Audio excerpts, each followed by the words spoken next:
Assalamualaikum warahmatullahi wabarakatuh. Waalaikumsalam warahmatullahi wabarakatuh. Bismillahirrahmanirrahim.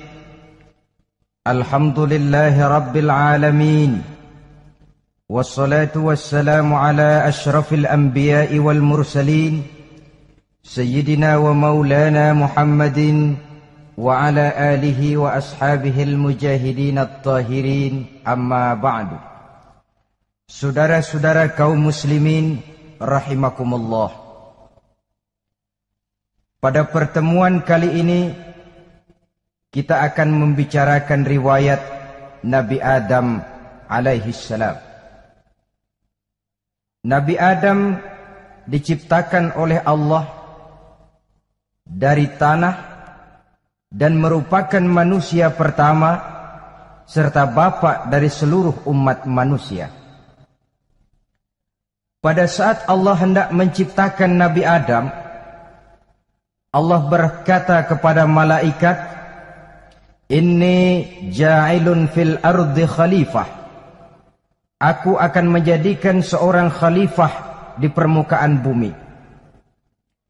Malaikat dengan nada sedikit protes berkata, "Ataj'alu fiha may yufsidu fiha wa yasfiku ad-dima wa nahnu nusabbihu bihamdik wa nuqaddisu lak." Tuhan, apa perlunya engkau ciptakan seorang khalifah di permukaan bumi? Kelak kalau mereka berkembang biak, kerjanya hanya akan melakukan kerusakan, menumpahkan darah, saling bermusuhan satu sama lain. Sedangkan kami, kata malaikat, sudah cukup bertasbih memuji kebesaranmu. Allah kemudian menjawab, "Inni a'lamu ma la ta'lamun."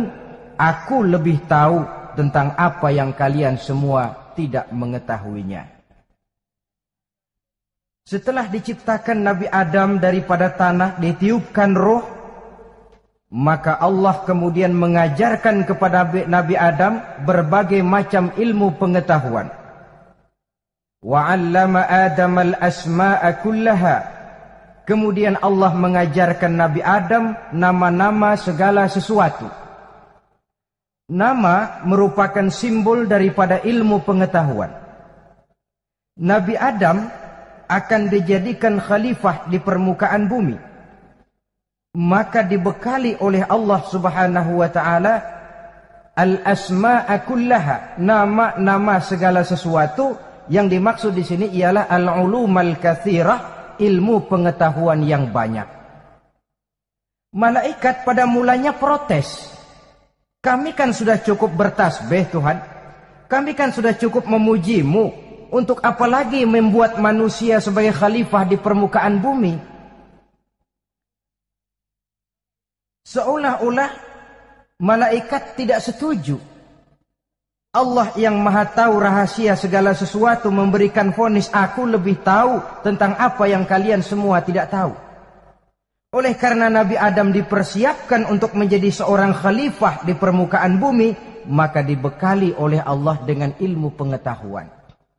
Begitu Nabi Adam dan begitu kita. Karena bukan cuma Nabi Adam, kita pun oleh Allah dijadikan sebagai khalifah-khalifah di permukaan bumi ini. Yang nilai kekhalifahan kita bergantung kepada kondisi kita masing-masing. Ada orang yang menjadi khalifah level internasional, menjadi pemimpin dunia Islam. Ada orang menjadi khalifah level nasional saja.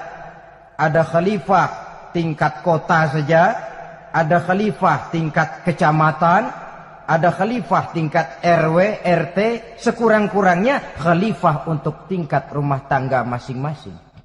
Nah, tanpa membekali diri dengan ilmu pengetahuan, jangan berharap kita akan bisa melaksanakan tugas sebagai khalifah di permukaan bumi ini. Apapun saja, Nabi mengajarkan, man aradad dunya fa'alaihi bil ilmi, wa man aradal akhirata fa'alaihi bil ilmi, wa man aradahuma fa'alaihi bil ilmi. Siapa yang menginginkan dunia harus dengan ilmu.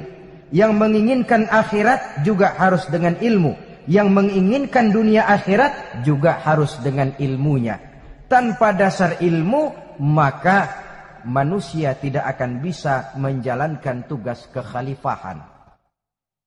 Setelah diajarkan Adam nama segala sesuatu, dikonfrontir, dihadapkan dengan malaikat. Hei malaikat, kalau tadi kamu bilang buat apa perlunya menciptakan khalifah? Nih bentuknya Adam. Sekarang hei malaikat, coba kamu sebutkan nama segala sesuatu ini yang ada di sini ini. Malaikat berkata, subhanaka la ilma lana illa ma 'allamtana. Ya Allah, kami tidak punya ilmu, kami tidak tahu semua itu kecuali apa yang telah Engkau ajarkan kepada kami. Kalau kamu tidak sanggup, Adam, sebutkan nama-nama semua itu. Adam menyebutkannya dengan lancar. Ketika itulah Allah memerintahkan malaikat untuk sujud kepada Nabi Adam alaihi salam. Sujud di sini bukan sujudul ibadah, sebab sujud ibadah kepada yang selain Allah haram. Tapi sujud di sini sujudut tawadhu' i'tirafan bifadli Adam. Sujud merendahkan diri sebagai pengakuan terhadap keutamaan dan kelebihan Nabi Adam. Maka orang yang banyak ilmunya lebih utama dari orang yang hanya banyak ibadahnya. Bahkan iblis lebih takut kepada orang alim yang sedang tidur daripada orang goblok yang lagi ibadah. Model ini diceritakan dalam Ihya-nya Imamul Ghazali. Iblis masuk ke masjid mau menggoda orang lagi sholat. Sudah masuk di pojok masjid, dia lihat orang lagi tidur. Ngacir iblis keluar, cepat benar. Pucat mukanya. Ketemu di jalan sama temennya. Kenapa lari, Mas?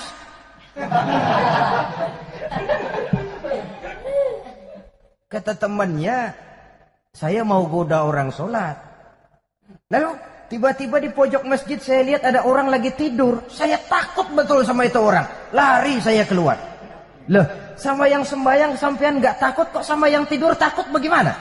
Yang tidur itu orang alim.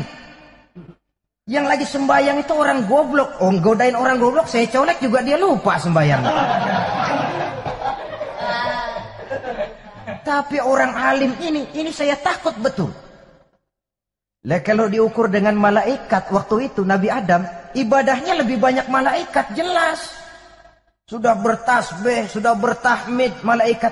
Nabi Adam baru diciptakan. Tapi kenapa Allah perintah malaikat sujud kepada Adam? I'tirafan bifadli Adam. Keutamaan Nabi Adam. Pantas untuk diserahi tugas sebagai khalifah mengatur kehidupan di muka bumi. Kalau malaikat yang jadi khalifah di dunia ini, nggak rame dunia. Coba, malaikat material, harta nggak perlu. Seksual nggak perlu. Dunia ini hambar. Justru dunia ini menjadi ramai setelah manusia diberikan fungsi sebagai malaikat, sebagai khalifah oleh Allah Subhanahu wa taala. Saudara-saudara kaum muslimin rahimakumullah, setelah nyata kelebihan Nabi Adam, maka Allah perintahkan Nabi Adam tinggal di surga dengan segala kenikmatan yang ada di dalamnya. Tapi lantaran sendirian, kesepian Nabi Adam ini. Allah Maha Tahu, maka diciptakannya pasangannya, yaitu Siti Hawa dari tulang rusuk yang sebelah kiri. Sehingga Nabi pernah pesan begini, Istausu bin nisa fa innahunna khuliqna min dhil'in. Hati-hati kamu ngadepi perempuan. Yang tolong dengar nih yang laki-laki, yang perempuan belaga budak aja dulu lah. Hati-hati kamu ngadepi perempuan. Fa innahunna khuliqna min dhil'in, karena perempuan diciptakan dari tulang rusuk sebelah kiri. Apa watak tulang rusuk? Tulang rusuk itu kan bengkok. Perempuan tuh begitu, didiemin aja bengkok terus, dikerasin patah.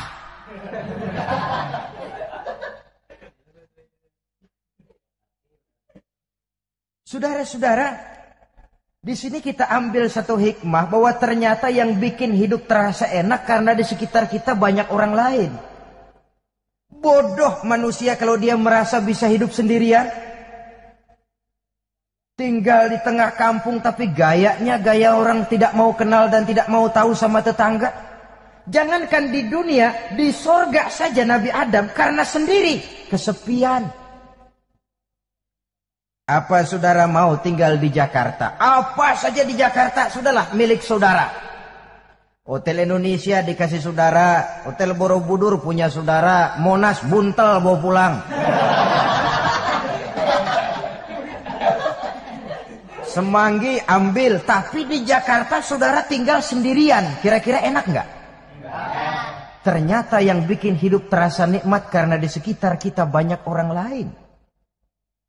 Begitulah Allah ciptakan Siti Hawa. Setelah diciptakan Siti Hawa, natur manusiawi. Nabi Adam mau main pegang aja. Kata Allah, hai Adam, jangan kau sentuh sebelum kau bayar maharnya. Maharnya apa ya Allah? Maharnya antusalliya ala Muhammadin sallallahu alaihi wasallam. Maharnya kau bersolawat kepada Nabi Muhammad. Manusianya belum lagi diciptakan tapi namanya sudah ada. Nurnya sudah ada. Bahkan dijadikan mas kawin antara Adam dengan Hawa. Karena itu dalam Islam sebenarnya urusan kawin itu bukan yang sulit. Maka jangan dipersulit. Tapi juga jangan digampang-gampangin.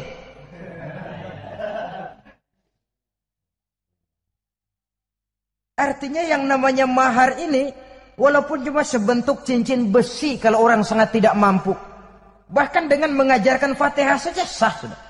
Saya terima nikahnya Fulanah binti Fulan, dengan mas kawinnya saya ajarkan dia surah Fatihah. Kalau memang kere betul, tidak punya apapun, sah sudah itu. Agama ini mudah, karena itu jangan dipersulit, tapi juga jangan digampang-gampangin. Setelah itu Allah memerintahkan, Ya Adam uskun anta wa zawjukal jannah. Hai Adam, kau dan istrimu tinggallah dalam sorga. Wa kula minha ragadan haitsu syi'tuma. Segala makanan yang ada di dalamnya boleh kau makan. Pakaian yang aneka warna boleh kau pakai. Nikmati seluruh fasilitas yang ada di sorga ini. Cuma atu aja Adam. Yang lain boleh dah. Mau ngapa pakai atu aja jangan. La taqraba hadhihi syajarah. Jangan kamu dekati pohon khuldi itu. Dekat saja jangan. Apalagi sampai metik. Jangan Adam. Saudara, ma'asyiral muslimin, itulah watak manusia. Kalau ada 10 persoalan, yang 9 boleh, yang 1 tidak boleh, yang tidak boleh yang bikin dia penasaran. Gue pengen tahu ngapa kagak boleh sih. Timbul penasaran. Apalagi iblis selalu berusaha. Sebab pada waktu malaikat disuruh sujud, semuanya sujud kepada Adam. Iblis tidak mau sujud. Tuhan tegur, iblis, kenapa kamu tidak mau sujud?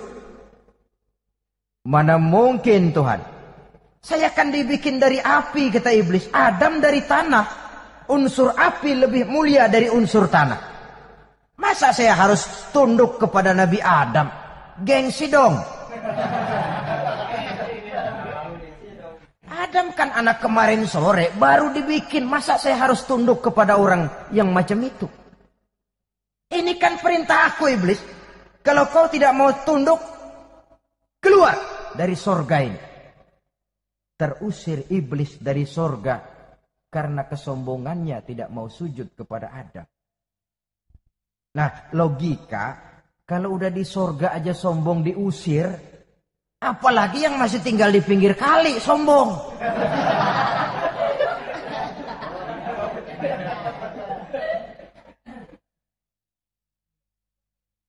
Tapi sejak peristiwa terusirnya itu, iblis bikin proklamasi. Apa proklamasi iblis? Rabbi fanzirni ila yaumi yub'asun. Ya Allah, gara-gara Adam saya diusir dari surga. Saya minta kepadamu ya Allah, beri saya kesempatan sampai hari manusia dibangkitkan. Kata Tuhan, innaka minal munzarin. Oke, silakan. Mau apa iblis? Rabbi bima aghwaytani la uzayyinanna lahum fil ardi wa la ughwiyannahum ajma'in. Ya Tuhan, disebabkan engkau telah menyesatkan aku, akan aku hiasi mereka manusia dengan kejahatan yang ada di muka bumi ini, dan aku akan sesatkan mereka semua. Ini proklamasi iblis. Gara-gara Adam saya terusir dari surga, maka sejak saat ini Adam dan seluruh keturunannya musuh bebuyutan saya. Akan saya lakukan segala macam cara untuk menggelincirkan manusia agar mereka menjadi orang yang engkau murkai ya Allah. Kemudian Allah memberikan jawaban. Dialog ini saudara bisa lihat dalam surah Al-Hijr ayat 40, 41 sampai 44. Kata Allah apa? Inna ibadi laisa laka alaihim sultanun illa manittaba'aka minal ghawin. Silahkan iblis. Yang lain barangkali bisa kau goda. Kecuali hamba-hambaku yang benar-benar hambaku, engkau tidak akan punya daya mempertipu mereka. Engkau tidak akan punya kemampuan menggelincirkan mereka.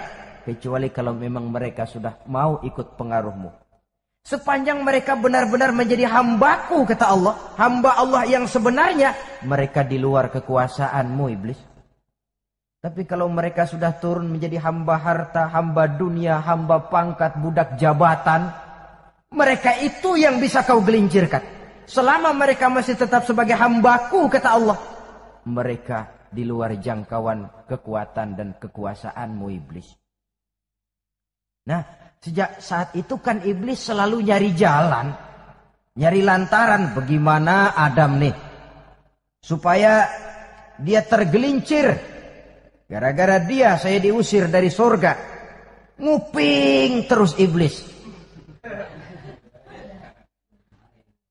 Sampai akhirnya dia dapat berita tentang dilarangnya Nabi Adam mendekati pohon khuldi itu.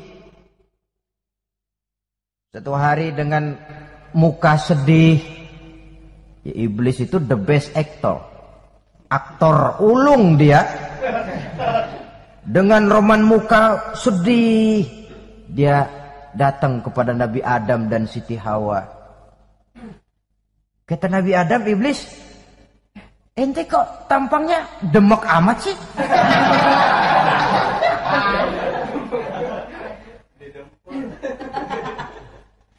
Kenapa begitu sedih?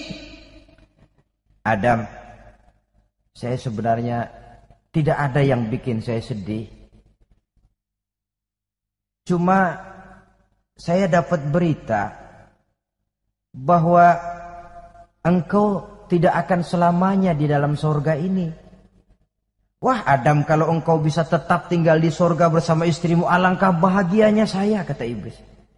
Tapi saya dapat kabar ente nggak bakalan lama-lama di surga. Buktinya ente dilarang makan buah khuldi. Khuldun artinya kekal. Kalau kau makan buah itu kau akan kekal di surga Adam. Tuhan nggak pengen, makanya dilarang. Wa qasamahuma inni lakuma laminan nasihin.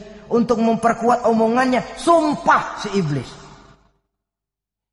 Bener Dam, saya sih ngomong cuma buat kepentingan ente.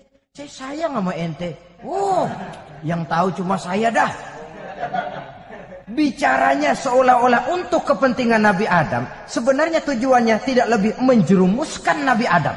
Begitu iblis zaman dulu, zaman Adam. Dan begitu iblis zaman sekarang.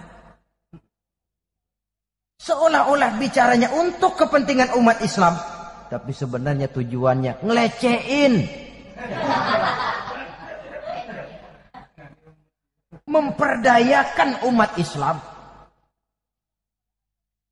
Dia bilang kepada Adam, saya sih cuma ngasih saran Adam, kalau ente pengen selamanya di surga, petik aja tuh buah. Pokoknya beres dah. Itu si Tuhan ngelarang, aja bohongin doang lo. Supaya kau dan istrimu tidak lama-lama di surga, maka dilarangnya kau memakan buah khuldi itu. Udah, embat aja. Saudara-saudara, tipu daya iblis ini bisa kita baca dalam surah Al-A'raf ayat 20 sampai ayat 22. Nabi Adam tergoda, ditambah oleh bujuk rayu Siti Hawa. Nabi Adam yang setengah hati itu akhirnya terpancing betul. Sebab itu perempuan, walaupun peranannya tidak begitu kelihatan, tapi memang sangat menentukan.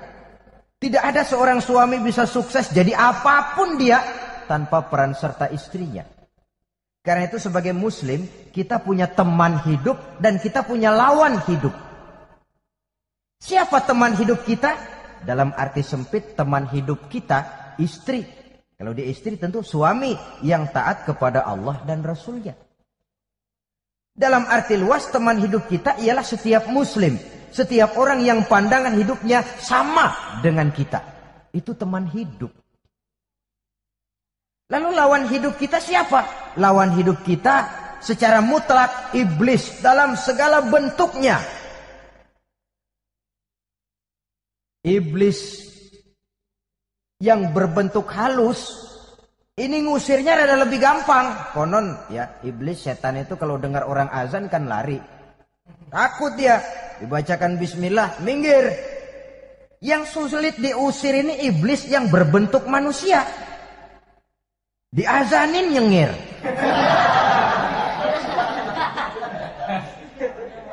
Gawat ini. Saudara-saudara, ini musuh dalam artian mutlak. Sedangkan musuh dalam artian ideologis, setiap orang yang pandangan hidupnya tidak sama dengan kita. Bahasa langsungnya, setiap orang di luar Islam secara ideologis, ya. Adapun secara manusiawi, kita tetap toleransi, saling menghormati, setuju dalam perbedaan pendapat, kembali kepada prinsip lakum dinukum. Kewajiban saling menghormati sesama manusia, tapi secara ideologis tidak ada kompromi. Begitulah Nabi Adam tergoda. Dan begitulah iblis selalu menggoda keturunan-keturunan Nabi Adam. Sampai kepada kita sekarang ini. Tiap kali kita hendak melakukan berbagai kebaikan, iblis ini mulai bisik, kasak, kusuk, kesek. Saudara tadi dari rumah mau berangkat niat dengerin ceramah macam ini. Apa dikira iblis enggak? Wah, gatal iblis. Kata iblis, alah jangan bertingkah lah dengerin ceramah. Ceramah mah urusan 70 ke atas. Ente masih muda. Berjuang kita. Jihad, bismillah. Tidak, saya mau dengar ceramah. Berangkat kita ke tempat ini. Sampai di sini apa dikira iblis diam? Enggak. Dia bisikin lagi. Iya, lo hadir ke sono dah. Cuma nyampe sono lo ngomong aja ngomong dah. Ustadz mah jangan didengerin, ngomong aja udah. Perang lagi jihad, saya nggak mau ngomong, mau dengerin betul-betul. Kata iblis, iya lo dengerin dah, jangan ngomong, cuman pules.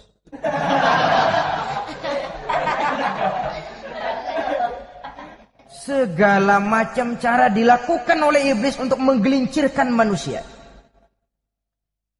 Ketika Nabi Adam mengambil buah khuldi itu, datanglah murka Allah. Adam, seolah-olah kalau bahasa kita, kelewatan kamu Adam. Dari belum ada aku ciptakan kau. Barangkali kau merasa kesepian, aku ciptakan Hawa. Aku tinggikan derajatmu dari malaikat sampai malaikat sujud kepadamu. Aku perintahkan kau tinggal di sorga dengan seluruh fasilitas yang ada di dalamnya. Cuma satu yang aku minta, jangan dekati pohon khuldi, engkau tidak sanggup Adam. Keluar dari sorga ini. Terusir Nabi Adam dan Siti Hawa dari sorga. turun ke dunia ini. Turun terpisah lagi. Ya Allah. Orang itu kalau biasa susah, ketemu susah sih menglalap namanya. Makanannya. Tapi biasa seneng ketemu susah. Ini yang kalau tidak kuat mental. Tengoklah zaman sekarang kan nih. Kalau tuan-tuan rajin baca pos kota. Kayaknya nyawa murah bener. Pasal duit 100, nyawa hilang. Pasal diputusin pacar, begon ditenggak. Gantung diri pakai tali plastik. Murah betul kelihatannya jiwa itu. Sehingga pantas kalau Nabi pernah katakan irhamu salasatan minan nas, sayangilah 3 macam manusia. Pertama, azizan zalla, orang mulia yang jatuh hina. Pejabat tinggi kalau pensiun kesian bener. Ya Allah. Udah nggak ada yang ngasih hormat, tanda tangan nggak laku. Azizan zalla, orang mulia yang jatuh hina. Yang kedua, ghaniyan qad iftaqara, orang kaya jatuh miskin. Dari hidup serba ada jatuh melarat. Yang ketiga, faqihan yal'abu bihil juhal, ahli fikih ngerti hukum tapi dipermainkan oleh orang-orang bodoh yang kebetulan punya kekuasaan. Lalu keluar fatwa sesuai dengan pesan sponsor. Yang halal bisa jadi haram, yang haram dibikin remeng-remeng. Ahli fikih dipermainkan oleh orang bodoh. Kasihan betul. Terpisah Adam dengan Hawa ini. Adapun Nabi Adam turun menyesal dengan seluruh kesalahannya. Sujud, taubat, menangis. Menurut riwayat 300 tahun beliau sujud. Seraya membaca Rabbana zalamna anfusana wa illam taghfir lana wa tarhamna lanakunanna minal khasirin.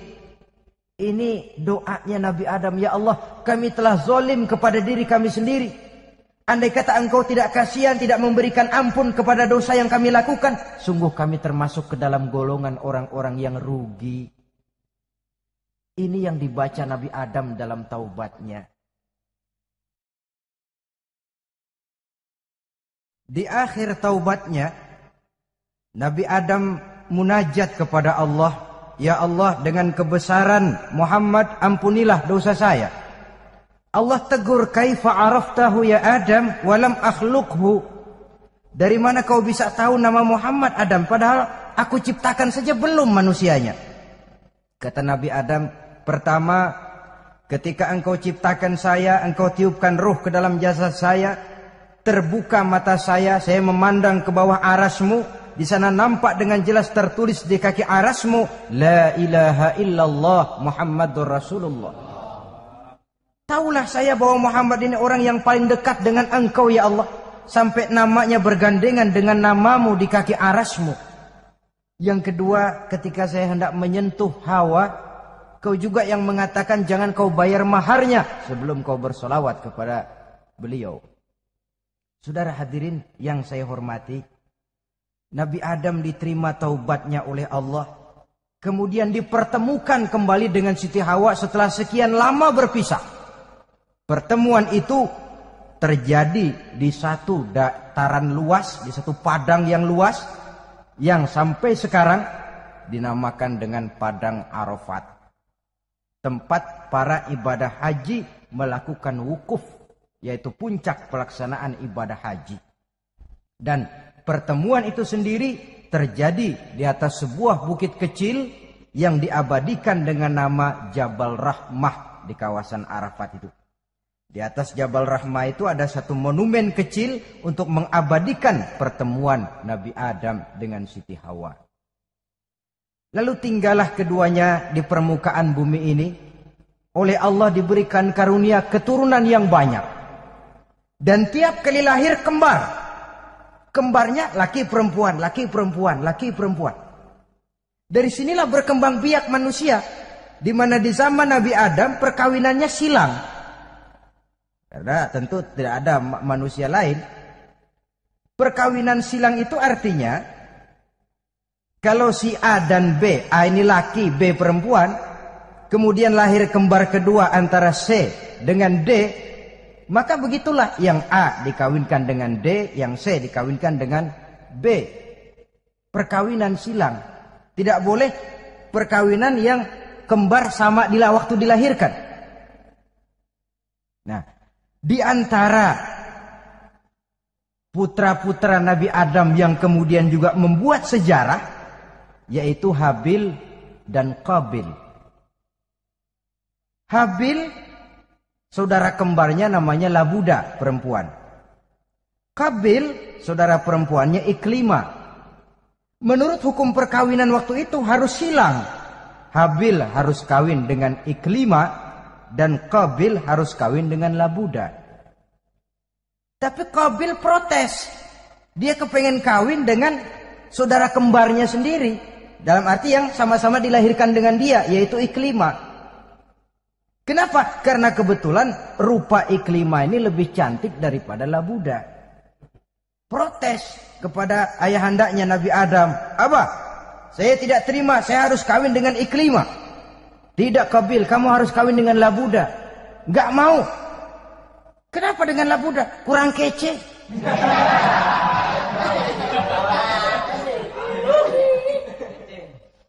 Bertengkar, Nabi Adam tidak berhasil menyelesaikan, lalu diserahkan saja kepada Allah. Kata Allah begini saja, bikin korban, kamu berdua, Habil, Qabil. Siapa yang korbannya aku terima, dia boleh kawin sama Iklimah. Ternyata korban yang diterima adalah korbannya Habil. Jadilah Habil kawin dengan Iklimah. Tapi Qabil tidak puas. Dendam kesumatnya timbul, iblis ngilikin. Kresek. Akhirnya dibunuh saudaranya Habil ini. Inilah sejarah pembunuhan pertama dalam kehidupan manusia. Qabil membunuh Habil. Habis dibunuh bingung. Bagaimana naroknya ini mayat? Allah lalu memberikan petunjuk. Dalam Al-Maidah ayat 31 itu dijelaskan. Ada burung gagak berantem sama burung. Yang satu mati. Nah, oleh yang masih hidup, tanah ini dicakar-cakar sama kakinya dan sama paruhnya. Sehingga berbentuk lubang, bangkai saudaranya itu dimasukin ke lubang itu lalu diuruk lagi pakai tanah. Oleh cakar kakinya dan paruhnya itu. Sehingga Qabil, cara ini bisa. Itulah sejarah penguburan pertama dalam perkembangan manusia. Oleh karena itu, Nabi memberikan penjelasan, man sanna sunnatan hasanatan falahu ajruha wa ajru man amila biha wa fi riwayatin wa ajru man tabi'aha. Siapa orang yang melakukan satu kebajikan, dia akan mendapat pahala dan pahala dari orang-orang yang mengikuti kebaikannya. Misalnya saudara membentuk pengajian. Ramai pengajian saudara. 1000 orang yang datang ngaji, 1000 orang saudara dapat pahala. Sponsor kebaikan. Sebaliknya, wa man sanna sunnatan sayyi'atan falahu ismuha wa ismu man amila biha, ay wa ismu man tabi'aha. Siapa yang memulai suatu kejahatan, dia akan mendapat dosa dan dosa dari orang-orang yang melakukan atau mengikuti kejahatannya. Umpamanya saudara mengadakan pesta. Lalu dalam pesta itu terjadi segala macam maksiat. Maka seluruh maksiat yang terjadi malam itu di tempat itu, saudara ikut dapat dosanya. Kenapa? Sponsor. Tiap kali ada pembunuhan, Qabil dapat andil dosa. Kenapa? Sponsor. Tapi kalau 2 orang muslim, ini masalahnya Habil nggak ngelawan kan, dibunuh. Tapi kalau 2 orang muslim berkelahi, kata Nabi apa? Apabila 2 orang muslim saling berbunuh-bunuhan, maka al-qatil wal maqtul finnar, baik yang membunuh ataupun yang dibunuh dua-duanya neraka. Sahabat heran, ya Rasul, kalau yang ngebunuh masuk neraka pantas, tapi ini yang dibunuh kenapa neraka juga? Soalnya sama-sama niat, cuman keduluan aja. Itu kan masalahnya. Andai kata dia nggak terbunuh, dia yang akan membunuh. Niat itu sudah ada. Nah kalau Habil ini dia tidak punya niat membunuh, dia memang dibunuh oleh Qabil. Saudara-saudara kaum muslimin rahimakumullah. Lalu dari situlah berkembang biak keturunan Nabi Adam alaihi salam. Sehingga dengan demikian bisa kita katakan sebagai satu konklusi, pertama, bahwa manusia adalah makhluk Allah yang menempati kedudukan tertinggi dan berasal dari Nabi Adam sebagai manusia pertama. Dengan malaikat sekalipun manusia sebenarnya lebih tinggi. Kapan? Kalau dia tetap benar-benar sebagai hamba Allah yang membekali diri dengan ilmu pengetahuan. Laqad khalaqnal insana fi ahsani takwim. Kami ciptakan manusia dalam bentuk yang paling baik. Dan ketinggian manusia itu tidak ditentukan oleh bahan-bahan dari mana manusia diciptakan, tapi ditentukan oleh adanya roh yang ditiupkan ke dalam jasadnya dan kemampuan yang ditimbulkan oleh nilai-nilai rohaniah tadi. Kalau secara biologis kita ini semua bahannya sama. Dari saripati mak tanah yang menghasilkan buah yang dimakan oleh mak bapak kita, membentuk hormon, menghasilkan sperma, terjadi kerjasama yang baik antara ibu dan bapak, sehingga kemudian melahirkan kita ke alam dunia ini. Secara biologis bahan kita sama, dan tidak itu yang menentukan ketinggian manusia. Walaupun keturunan juga mempengaruhi, sebab sekarang ada istilah ramai orang bicara bayi tabung. Dan majelis ulama sudah memberikan fatwa kalau spermanya itu berasal dari sang bapak tidak jadi masalah. Tapi kalau dari orang lain haram. Yang lebih celaka lagi di negara maju tidak lewat proses alam rahim. Jadi dalam satu tabung yang diberikan suhu yang mirip dalam kandungan, di situ dipertemukan antara sperma, air mani laki-laki, dengan ovum, air mani perempuan. Diberikan suhu yang mirip dalam kandungan, dan itu diharapkan bisa menghasilkan manusia lewat tabung kaca itu. Saya tidak sanggup bayangkan kalau sekarang orang tanya usul asal-usul kita, kan kita masih enak jawab. Kamu anak siapa? Oh, bapak saya Fulan, ibu saya Fulana. Oh, kenal saya. Tapi manusia yang akan datang kalau proyek ini berhasil, bapakmu siapa? Enggak tahu, saya dulu keluar dari tabung, Pak. Rendah betul martabat manusia. Sama saja dengan ada perempuan pernah protes, Pak, Islam itu enggak adil katanya. Kenapa? Masa dalam Islam laki-laki boleh kawin lebih dari satu, tapi perempuan enggak boleh kawin lebih dari satu? Supaya sama-sama adil, boleh dong perempuan punya laki lebih dari satu. Saya bilang, justru disitulah Islam itu hendak menjaga martabat manusia. Kalau seorang suami punya istri empat-empatnya lalu hamil, bapaknya jelas. Tapi kalau perempuan satu punya suami 4 lalu hamil, bapaknya yang mana ya?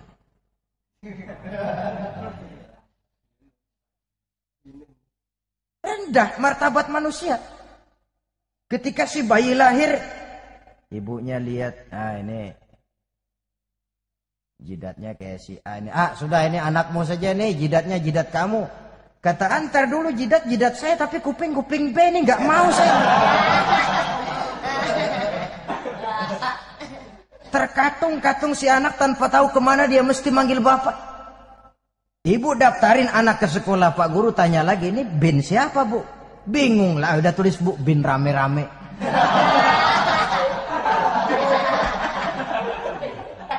Kan rusak martabat manusia kalau sudah begitu. Justru Islam ini menjaga ketinggian martabat manusia. Jadi manusia itu fi ahsani takwim. Kapan? Kalau dia bisa menjaga kehambaannya di hadapan Allah dengan melaksanakan fungsi sebagai khalifah di permukaan bumi. Tapi bila dia sudah tidak lagi menjadi hamba Allah, tidak lagi berfungsi sebagai khalifah, dia sudah masuk summa radadnahu asfala safilin. Kami kembalikan ke tempat yang paling rendah, lebih rendah dari binatang sekalipun.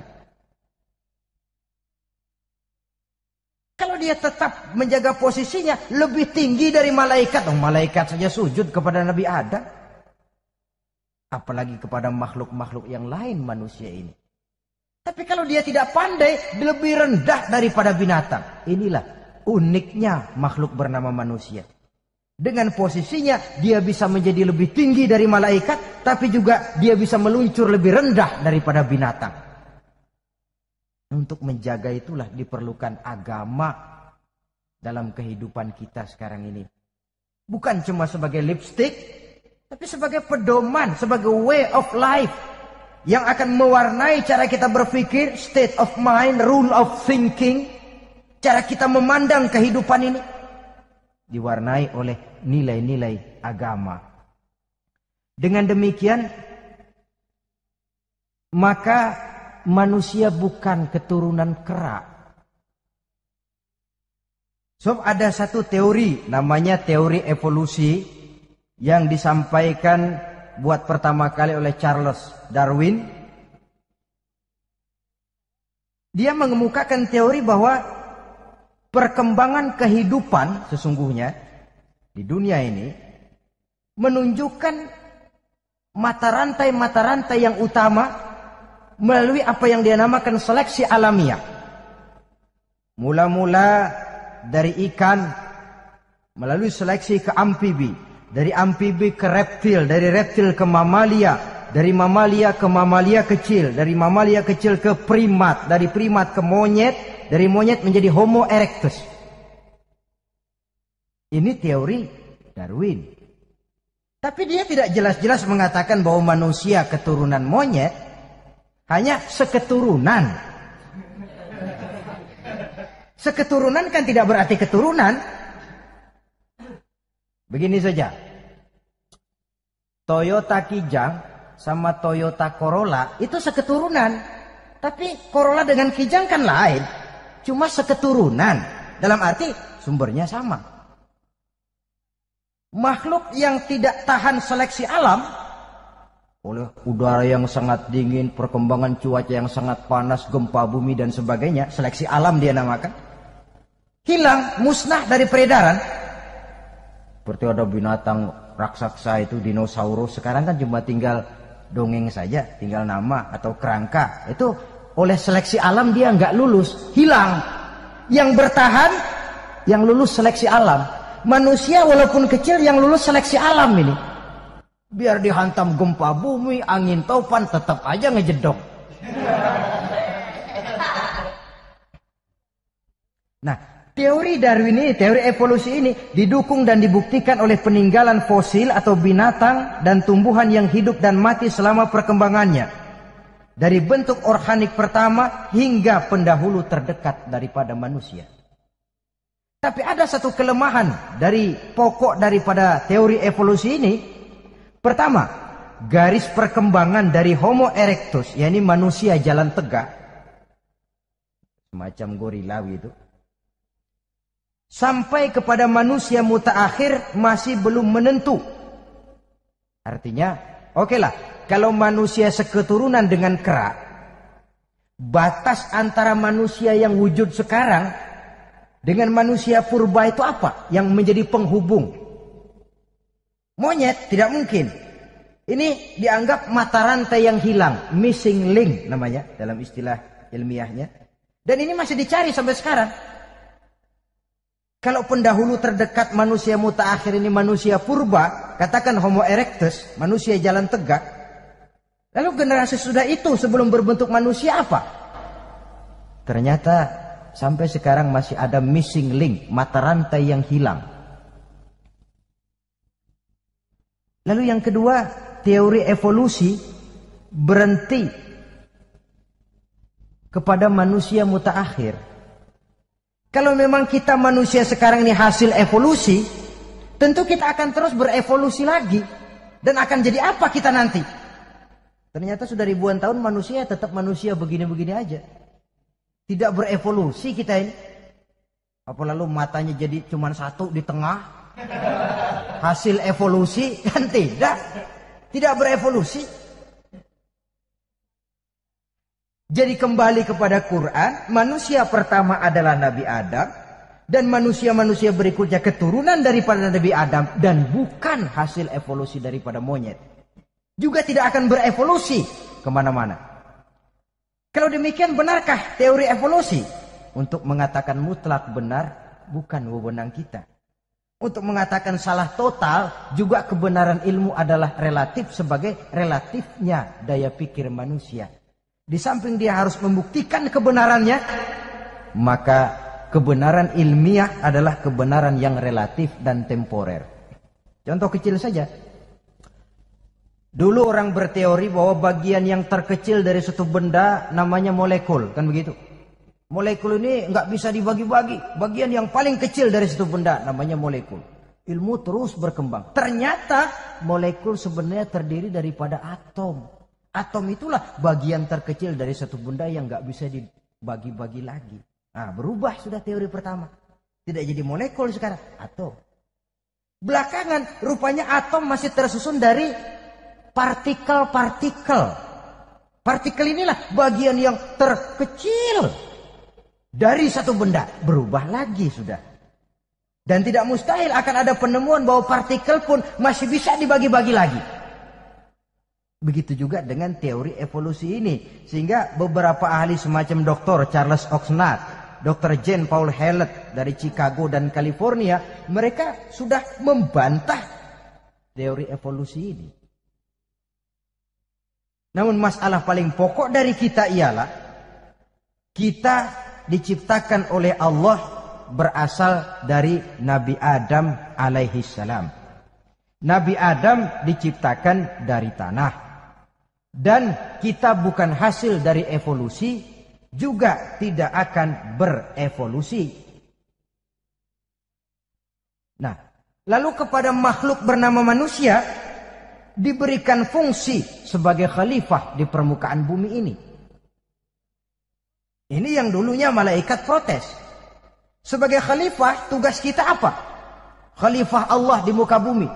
Menerjemahkan sifat Allah sesuai dengan batas-batas kemanusiaan kita. Allah Maha Pengasih. Berusahalah kita pengasih kepada makhluk sesuai dengan batasan manusiawi kita. Allah Maha Menolong. Ringan tanganlah kita menolong orang yang memerlukan sesuai dengan batas kemampuan kita. Fungsi khalifah. Untuk bisa berfungsi sebagai khalifah secara baik, kita harus mempunyai modal yang dinamakan ilmu pengetahuan. Dan Islam sangat menggalakkan itu. Jauh dulu 14 abad yang lalu, dari desa kecil yang bernama Mekah yang peta belum muat, orang di dunia belum kenal, sudah keluar seruan utlubil ilma walau bisin, tuntutlah ilmu walaupun di negeri Cina. Ngomong Cina di Mekah, padahal Mekah waktu itu belum masuk peta, belum dikenal orang. Sudah ada revolusi ilmu dan budaya. Belajar walaupun harus nyebrang ke negeri Cina. Lalu ada lagi misalnya allimu auladakumus sibahata warrimayah, kata Nabi. Ajarkan anakmu renang dan lempar. Lempar lembing, lempar cakram. Olahraga. Satu tanda Islam agama masa depan. 14 abad yang lalu di Saudi Arabia, Nabi mengajarkan ajari anakmu berenang. Kalau Islam agama untuk orang Arab saja, mau berenang di pasir. Tapi wawasan pandangannya luas. Bahwa Arab sebagian besar memang Islam, betul. Tapi Islam bukannya Arab, itu juga jelas.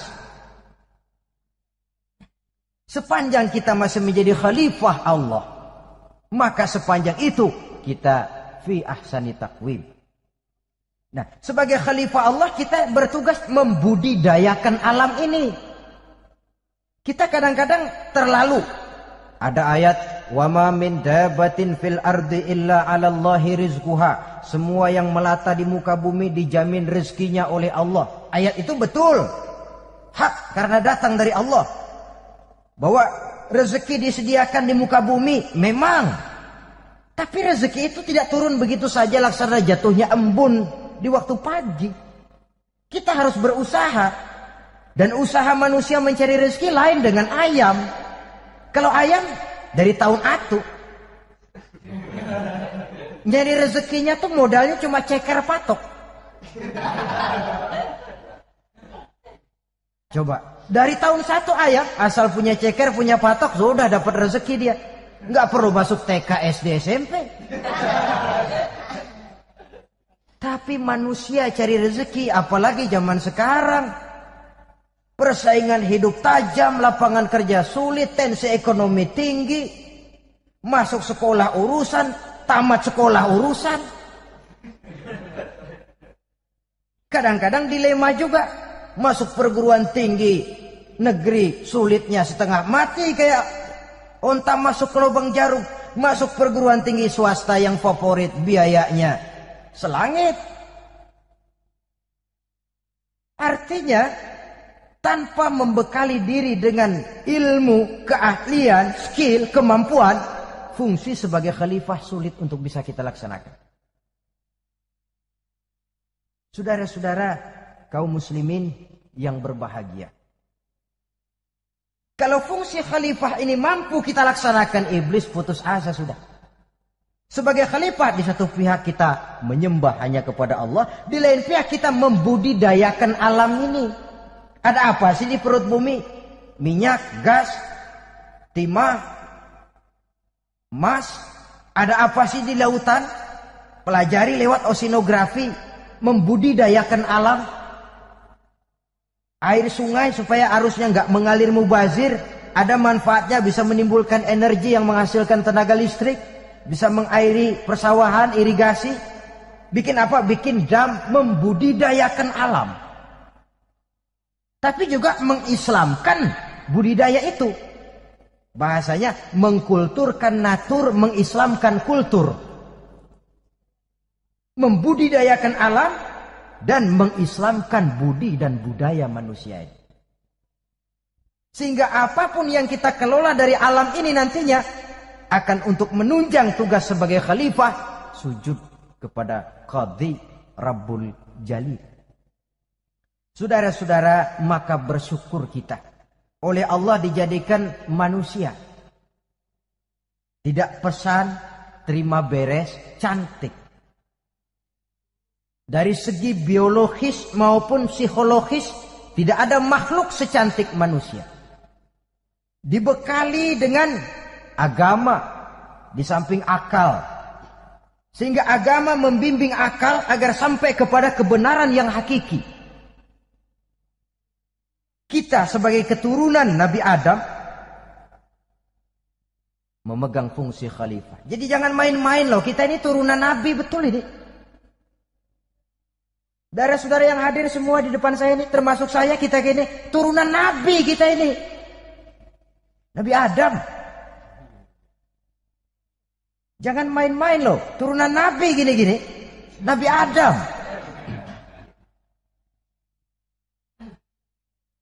Sayang kalau posisi yang tinggi kita tidak melaksanakan fungsi yang tinggi. Sayang betul. Sebab itu manusia harus adil kepada dirinya, dalam arti menjaga diri dari sesuatu yang bisa menghancurkan ketinggiannya dalam pandangan Allah. Jadi kalau kita sudah lemparkan diri ke meja judi, hanyutkan diri ke tempat mabuk, hancurkan diri di tempat maksiat, itu sudah tidak adil kepada diri sendiri. Tidak bisa menjaga ketinggian yang diberikan Allah kepada kita. Dikasih baju bersih, dicemplungin di comberan, diinjek-injek lagi. Kita ini diciptakan fi ahsani taqwim. Masa mau turun berbuat seperti binatang, itu makhluk rendah? Masa mau mengikuti tipu dayanya iblis, yang dia sudah proklamasikan bahwa itu musuh bebuyutan kita? Innahu lakum aduwwum mubin. Setan musuhmu yang jelas dalam segala bentuknya. Saudara-saudara, nah, untuk berfungsi sebagai khalifah ini sekali lagi bekali diri dengan ilmu pengetahuan. Dan ilmu itu di zaman kita sekarang tentu kalau Nabi Adam diajari langsung oleh Allah, wa 'allama Adam al-asma'a kullaha. Lah kalau kita mau nunggu Tuhan ngajarin, geblek terus. Ya tidak mustahil Allah memberikan ilmu yang disebut ilmu laduni ya. Transfer. Langsung Allah memberikan kepada seorang hamba, membukakan pintu hatinya. Tapi bukan potongan kayak kita yang dapat ilmu laduni macam begitu. Satu contoh, menurut ceritanya Hadratus Syekh Kiai Hasyim Asy'ari itu kan ngaji beliau kepada Kiai Khalil Bangkalan Madura. Kiai Khalil ini wali 2 tahun berguru di sana, nggak diajarin apa-apa. Cuma kalau pagi nyari rumput. Tiap hari 2 tahun akhirnya Hadratus Syekh bilang, Kiai saya kapan diajari? Sudah Hasyim kau pulang saja, insya Allah kau alim. Itu aja pulang jadi orang alim. Ya di samping terus beliau belajar ke Mekah. Kita harus melalui proses belajar ini untuk menunjang tugas kekhalifahan kita sebagai hamba Allah dan sebagai khalifah Allah di permukaan bumi. Sehingga 2 tugas ini bisa kita laksanakan dengan sebaik-baiknya, menjaga martabat manusia sebagai makhluk yang mulia dan keturunan dari Nabi Adam alaihissalam. Saudara-saudara, ini sajalah pembicaraan kita kali ini. Terima kasih banyak atas segala perhatian. Mohon maaf atas segala kekurangan. Usikum wa nafsi bitaqwallah. Aqulu qauli hadza. Wassalamu alaikum warahmatullahi wabarakatuh.